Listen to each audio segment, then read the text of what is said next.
Hello student, आशा करते हैं आप लोग बहुत अच्छे होंगे। आज के इस ऑनलाइन सेशन में आप लोगों का बहुत बहुत स्वागत है। आज की इस क्लास में हम लोग कक्षा 10 का विज्ञान देखेंगे, जिसमें रसायन विज्ञान हम लोग पढ़ रहे थे और चैप्टर का नाम था कार्बन और उसके यौगिक। आज की इस क्लास में हम लोग उस लेसन की अगली टॉपिक को कवर करेंगे, जो कि है ग्रेफाइट। हम लोग कार्बन के अपर रूप पढ़ रहे हैं, ठीक ना, जिसमें पिछले क्लास में हम लोगों ने हीरा के बारे में देखा था। तो आज की इस क्लास में हम लोग ग्रेफाइट के बारे में देखेंगे। ये हीरा और ग्रेफाइट ये बहुत ही ज्यादा इंपॉर्टेंट है।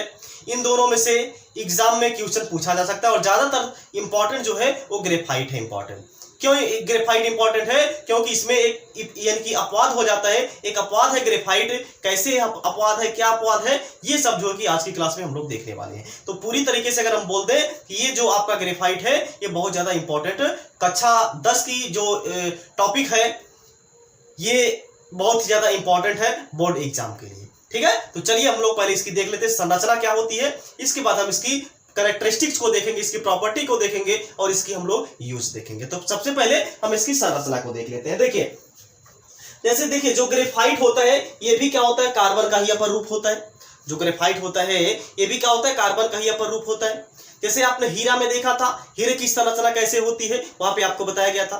उसी तरीके से ग्रेफाइट की भी संरचना होती है, लेकिन ग्रेफाइट में ये जो संरचना होती है ये परतीय दर यानी कि परत दर परत होती है।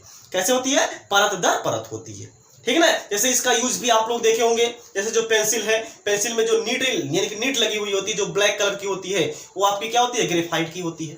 आपका ग्रीस जो होता है बनता है ये भी आपका ग्रेफाइट का ही होता है। तो मतलब इसका यूज भी हम लोग देखेंगे बेहतरीन तरीके से, ठीक है ना। लेकिन हम आपको ये बता दें जो पेंसिल की जो नीड होती है, जो यानी कि काला निशान बनाती है, वही आपकी क्या कहलाती है, ग्रेफाइट होती है। अब वो होती क्या है, वो लेयर यानी कि परत दर परत उपस्थित होती है। जैसे पेंसिल आप क्या करते हैं, चलाते हैं, पेंसिल आपने चला दिया, मतलब एक लेयर जो कि उतर गई, एक लेयर जो कि आपके कागज पर निशान बन गई।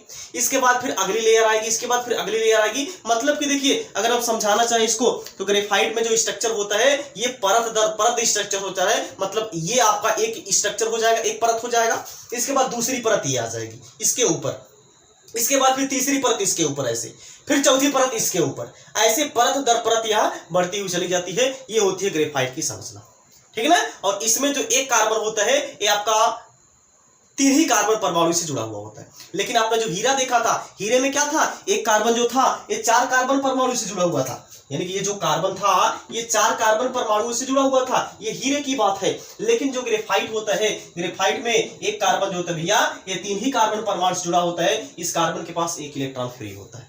इसी एक फ्री इलेक्ट्रॉन के कारण इसमें धारा प्रवाहित होती है, यानी ये विद्युत धारा का सुचालक होता है। ये बहुत बड़ा अपवाद है। लेकिन ग्रेफाइट जो आपका ग्रेफाइट होता है ये विद्युत धारा का सुचालक होता है। लेकिन हीरा जो होता है वो विद्युत धारा का कुचालक होता है। फुलेरिन भी क्या होता है, विद्युत धारा का कुचालक होता है। ऐसा क्यों? ग्रेफाइट जो होता है वो सुचालक होता है। इसका रीजन यही है क्योंकि ग्रेफाइट जो होता है इसमें कार्बन के पास एक यानी कि एक इलेक्ट्रॉन फ्री बचता है। इसी फ्री इलेक्ट्रॉन के कारण इसमें धारा प्रवाहित हो जाती है। चलिए अब हम लोग इसकी संरचना को देख लेते हैं। संरचना हम बनाएंगे, आपको बहुत ही आसानी तरीके से आप लोग को समझ में आएगा। देखिए कैसे हम आप लोग हमारे साथ बनाइएगा, कैसे बनेगा इसकी संरचना को। देखिए ये पहले हम ऊपर एक लेयर बना रहे हैं, एक परत बना रहे हैं। ये हो जाएगा कुछ ऐसे यहाँ पे, ठीक है, ये हो गया। इसके बाद फिर यहां पे हो जाएगा ये, ध्यान से देखिएगा तभी बन पाएगा, अन्यथा आप गलत कर देंगे। ये देखिए हो गया, ठीक है ना। इसी तरीके से आप बढ़ाते हुए चले जाइए। इसके बाद आपका ये हो जाएगा, इसको आप आगे बढ़ा दीजिए, इसको आगे बढ़ा दीजिए, इसको आप आगे बढ़ा दीजिए। ये देखिए बन गया। इसी तरीके से इधर भी आपका आगे बढ़ जाएगा। इसको आपका क्या करिए, आगे बढ़ा दीजिए। इसके बाद इसको आप क्या करिए, आगे बढ़ा दीजिए। इसके बाद इसको आगे बढ़ा दीजिए, इसको आपस में क्या कर दीजिए, मिला दीजिए, ठीक है ना। इसी तरीके से और भी इसकी संरचना बना सकते हैं और बड़ी इसकी संरचना बना सकते हैं। देखिए इसके बाद क्या हो जाएगा, इसको जो है कि आगे बढ़ा दीजिएगा। ये जो है कि देखिए आगे बढ़ जाएगा। इसके बाद ये इधर आ जाएगा, ये भी आपका आगे बढ़ जाएगा ऐसे कुछ। ये आपका ऐसे कुछ बनेगा, ये आपका ऐसे कुछ। ये देखिए ऐसे आप बढ़ाते हुए चले जाएंगे, इसकी संरचना यहाँ पे आपको मिलती हुई चली जाएगी, ठीक है ना। ये देखिए कुछ ऐसा यहाँ पे स्ट्रक्चर बनेगा। इसी तरीके से इसको भी हम लोग आगे बढ़ा सकते हैं। तो हमको इसको जब आगे बढ़ाएंगे तो ये देखिए ऐसी कुछ इसकी स्ट्रक्चर बन जाएगी। ये क्या हो गया, एक लेयर हो गया। ये क्या हो गया, इसकी एक लेयर हो गया, मतलब इसकी एक परत हो गई, ठीक है ना। ऐसे ही ये जो है कि बढ़ता हुआ चला जाएगा। बात सबको समझ में आ गई ना। तो ये चीज है यहाँ पे। ये से आप इसको बढ़ाना चाहें इसको आप बढ़ा सकते हैं, ऐसे यहाँ पे ये बढ़ता हुआ चला जाएगा। बात सबको समझ में आ गई ना? ये चीज यहाँ पे होता है। ऐसे आप लोग इसको बढ़ाना चाहें तो बढ़ा सकते हैं। यहाँ पे ये देखिए कितनी बढ़िया स्ट्रक्चर बन गई है। ये आपकी क्या है? ग्रेफाइट है। क्या है ये? आपकी ग्रेफाइट है, ठीक ना? ऐसे कुछ स्ट्रक्चर हो गई। ये अभी क्या हो गई? एक लेयर हो गई, इसकी एक परत हो गई। अब ऐसे ही एक परत चाहे यानी कि आप नीचे लगाइए चाहे आप ऊपर लगाइए, तो ऊपर तो स्पेस है नहीं, हम नीचे इसकी स्ट्रक्चर जो कि बना देते हैं, स्पेस है ना, ठीक है। नीचे भी इसकी हम एक लेयर ऐसे बना देते हैं। ये देखिए आपका बन जाएगा, ठीक।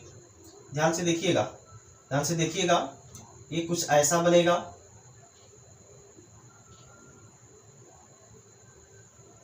ये देखिए यहाँ पे। इसके बाद इसको आपने क्या कर दिया? मिला दिया।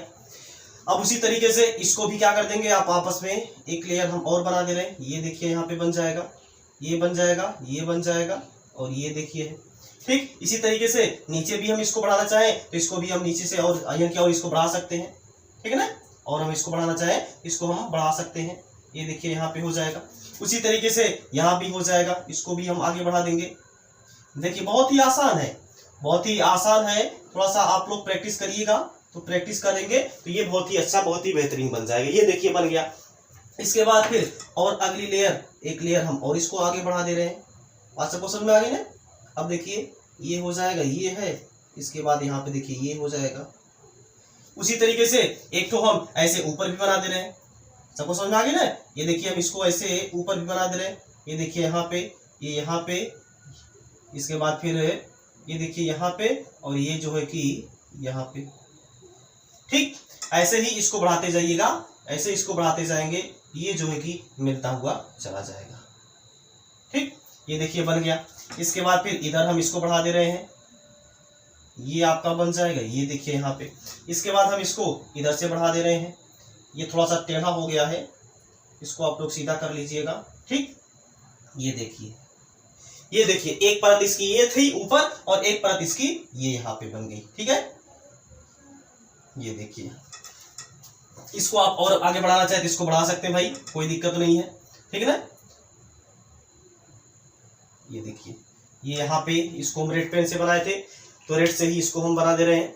ये देखिए हो जाएगा ये यहाँ पे, ठीक। चलिए इसी तरीके से इसको आप इसको आगे बढ़ा सकते हैं। इसको यहाँ पे ऐसे आगे बढ़ाएंगे, इसको यहाँ पे आगे बढ़ाएंगे, इसको यहाँ पे बढ़ाएंगे, इसको यहाँ पे बढ़ाएंगे, इसको यहाँ पे बढ़ाएंगे, इसको जो है कि आप ऐसे आगे बढ़ा देंगे, इसको ऐसे जो है कि आगे बढ़ा देंगे, ठीक है। इसको जो है कि ऐसे बढ़ाएंगे, ठीक। ये देखिए, इसके बाद फिर इसको आप यहाँ से बढ़ा देंगे, इसको आप जो है कि यहाँ से बढ़ा देंगे, ये यहाँ पे। ये देखिए यहाँ पे कितनी बेहतरीन स्ट्रक्चर बन गई है ग्रेफाइट की। ये परतीय संरचना है, परत दर परत ये स्ट्रक्चर जो है कि ऐसी बनती हुई चली जाएगी, ठीक है ना। बात सबको समझ में आ गई ना? तो ये चीज यहाँ पे है, ठीक। चलिए ये देखिए, अब देखिए एक लेयर ये हो गई ऊपर और एक लेयर ये हो गई। ये क्या है? एक यानी कि दोनों क्या है? एक परत ये है, एक परत ये है। ऐसे ही ऊपर नीचे ऐसे ही परतें यहाँ पे उपस्थित होंगी। अब देखिए क्या होगा, ये वाला जो होगा अगर आप जोड़ना चाहें ये वाला इससे जुड़ जाएगा, ये ऐसे कुछ जुड़ता हुआ चला जाता है। बात सबको समझ में आ गई ना? ये ऐसे ही यहाँ पे कुछ जुड़ता हुआ चला जाता है, ये ऐसे यहाँ पे उपस्थित होती है। बात सबको समझ में आ गई ना? तो ये चीज है यहाँ पे कुछ ऐसा कुछ यहाँ पे जुड़ता हुआ आपको दिखाई देगा। ये ऐसा ही कुछ आपस में, ये आपस में क्या हो जाता है? जुड़ जाता है, ठीक है ना। ये देखिए यहाँ से इसको आप ऐसे जोड़ दीजिए, ठीक है ना। तो ये चीज होता है यहाँ पे। अब ये क्या है? ये इसकी ग्रेफाइट जो है इसकी एक परतीय संरचना है। और ग्रेफाइट जो होता है इसमें आपको देखने में यहाँ पे समझ में आ रहा होगा खुद ही कि जो एक कार्बन है, एक कार्बन जो होता है ये 3 ही कार्बन परमाणु से जुड़ता है। एक कार्बन जो होता है इसमें 3 ही कार्बन परमाणु से जुड़ता है। और ये जो कार्बन होता है इस पे संकरण कौन सा होता है? इस पे संकरण होता है sp2 संकरण। कौन सा संकरण होता है? sp2 संकरण होता है। जबकि आपका हीरा जो था, हीरा में एक कार्बन जो था वो 4 कार्बन परमाणु से जुड़ा हुआ था, और वहां पे जो हाइब्रिडाइजेशन यानी जो संकरण था वो आपका क्या था? sp3 था। वहां पे sp3 था क्योंकि एक कार्बन जो था वो 4 कार्बन से जुड़ा हुआ था, लेकिन यहाँ पे एक कार्बन जो है वह 3 ही कार्बन परमाणु से जुड़ता है। इसीलिए यहाँ पे जो संकरण आता है वो आपका क्या आता है? sp2 संकरण आ जाता है। बात सबको समझ में आ गई ना? इसमें एक कार्बन का जो एक इलेक्ट्रॉन होता है वो एक यानी कि क्या होता है? फ्री होता है, यानी कि मुक्त होता है। ये है इसकी संरचना। आप लोग इसको बनाइए, इसके बाद हम इसकी प्रॉपर्टी की तरफ आगे बढ़े। चलिए अब हम लोग ग्रेफाइट के गुण देख लेते हैं, यानी इसकी क्या क्या प्रॉपर्टी होती है, ठीक। चलिए देखिए, पहला यहाँ पे इसकी प्रॉपर्टी क्या है, पहला इसका गुण क्या है, ग्रेफाइट एक काले भूरे रंग का अपारदर्शी पदार्थ होता है। यानी जो ग्रेफाइट होता है एक काले भूरे रंग का एक अपारदर्शी पदार्थ होता है। अपारदर्शी और पारदर्शी का मतलब आप लोग समझते होंगे। अपारदर्शी जिसको देखने पर आर पार ना दिखाई दे उसे हम लोग क्या बोलते हैं, अपारदर्शी। और पारदर्शी मतलब जिसके आर पार देखा जा सके उसे हम लोग क्या बोलते हैं, पारदर्शी बोलते हैं। ठीक ना, तो ये चीज होता है, ये जो आपका ग्रेफाइट होता है एक काले भूरे रंग का एक अपारदर्शी पदार्थ होता है। आपने देखा होगा पेंसिल में जो नीडल लगी हुई होती है वो कैसी होती है, ब्लैक कलर की होती है। ठीक है ना, तो काले भूरे रंग का ये आपका क्या होता है, अपारदर्शी पदार्थ होता है। दूसरा क्या है इसकी प्रॉपर्टी, इसे छूने पर यह फिसलता है। यानी इसको अगर आप टच करेंगे, आपने यानी कि ऐसा एक्सपेरिमेंट भी किया होगा इसका, आपने अगर आपको यानी कि अभी तक आपने यानी कि ध्यान नहीं दिया था, केयर नहीं किया था, तो आप एक काम करिएगा, पेंसिल जो है कि रगड़ लीजिएगा पेज पर और रगड़ करके उसको हाथ से ऐसे फिसलाइएगा, तो ये जो होता है आपको फिसलने लगेगा। यानी कि ये आपको ऐसा प्रतीत होगा ये क्या हो रहा है, फिसल रहा है। इसमें फिसलनशील यानी कि ये क्या होता है, फिसलनशील होता है, ये फिसलता है। ठीक है ना, इसे छूने पर यह फिसलता है। तीसरी इसकी प्रॉपर्टी क्या है, इसमें एक इलेक्ट्रॉन मुक्त होने के कारण यह ऊष्मा एवं विद्युत का यानी कि सुचालक होता है। ये बहुत ही इंपॉर्टेंट है। इसमें अभी हमने क्या बताया था, एक कार्बन जो होता है यह 3 ही कार्बन परमाणु से जुड़ा हुआ होता है। एक कार्बन जो होता है ये क्या होता है, फ्री होता है यानी कि मुक्त होता है। इसी मुक्त इलेक्ट्रॉन के कारण ये जो कार्बन होता है यह विद्युत धारा तथा ऊष्मा दोनों का क्या होता है, सुचालक होता है। क्योंकि जैसे देखिए, ये मान लीजिए कोई लोहे का टुकड़ा था, इसमें हम लोग करंट पास कराते हैं यहाँ पे, तो यहाँ पे कैसे पहुंच जाता है, इसका मतलब ये है यहाँ से यहाँ तक कोई लेके जाने वाला है, और ये जो लेके जाने का काम करता है ये कौन काम करता है, इलेक्ट्रॉन काम करता है। जब जिसमें इलेक्ट्रॉन रहेगा ही नहीं तो क्या धारा प्रवाहित हो पाएगी, नहीं प्रवाहित हो पाएगी। उसी तरीके से आपका जो हीरा था उसमें एक भी इलेक्ट्रॉन फ्री नहीं था, इसीलिए हीरे में विद्युत धारा का चालन नहीं होता है। जबकि ग्रेफाइट जो होता है उसमें विद्युत धारा का चालन होता है। ऐसा इसलिए होता है क्योंकि ग्रेफाइट जो होता है इसमें एक कार्बन 3 ही कार्बन परमाणु से जुड़ा हुआ होता है, इसमें एक कार्बन जो होता है वो फ्री होता है। एक मुक्त कार्बन होता है, इसी एक मुक्त इलेक्ट्रॉन होता है कार्बन के पास। इसी मुक्त इलेक्ट्रॉन के कारण जो ये ग्रेफाइट होता है, ग्रेफाइट विद्युत धारा का सुचालक होता है। ग्रेफाइट में एक इलेक्ट्रॉन फ्री है, वही इलेक्ट्रॉन क्या करता है, विद्युत धारा का चालन करता है। ठीक है ना, तो ये होता है यहाँ पे, ये क्या होता है, ऊष्मा एवं विद्युत धारा का क्या होता है, अच्छा चालक होता है। अब आपका चौथा इसकी प्रॉपर्टी क्या है, कार्बन परमाणु पर संकरण पाया जाता है, यानी sp2 संकरण पाया जाता है। इसमें जो कार्बन परमाणु होता है उस पर जो हाइब्रिडाइजेशन मिलेगा, उस पर जो संकरण होता है वो क्या होता है, sp2 संकरण होता है। लेकिन जो हीरा था, हीरे में जो कार्बन परमाणु था वहां पे sp3 संकरण पाया जाता है, क्योंकि वहां पे जो कार्बन था, एक कार्बन वो 4 कार्बन परमाणु से जुड़ा हुआ था, लेकिन यहाँ पे एक कार्बन जो है वह 3 ही कार्बन परमाणु से जुड़ा हुआ है, ये जंग जुड़ा होता है। इसीलिए यहाँ पे जो हाइब्रिडाइजेशन होता है आपका कितना होता है, sp2 होता है। ठीक है ना, जिसको हम लोग हिंदी में संकरण बोलते हैं। इसके बाद पांचवा इसकी प्रॉपर्टी क्या है, इसका गलनांक 1800 केल्विन होता है। यानी कि जो ग्रेफाइट होता है इसका गलनांक कितना होता है भैया, 1800 केल्विन इसका गलनांक होता है। ठीक है ना, तो ये है इसकी प्रॉपर्टी, इसके गुण, इसको आप लोग नोट कर लीजिए। इसके बाद हम इसका उपयोग देखें और ये आपका ग्रेफाइट जो है कि पूरा तरीके से कवर हो जाए, इसको आप लोग पहले नोट कर लीजिए। चलिए अब हम लोग ग्रेफाइट के उपयोग देख लेते हैं। देखिए पहला इसका उपयोग क्या होता है, इसका उपयोग मशीनों के पुर्जों में स्नेहक के रूप में किया जाता है। यानी कि जो मशीनों के पुर्जे होते हैं उसमें स्नेहक मतलब क्या होता है, चमक, यानी कि चमक। स्नेहक का मतलब क्या होता है, एक प्रकार से चमक समझ लीजिए। ठीक है ना, तो स्नेहक के रूप में मतलब चमक लाने के लिए हम लोग किसका उपयोग करते हैं, ग्रेफाइट का वहां पे उपयोग किया जाता है मशीनों के पुर्जों में।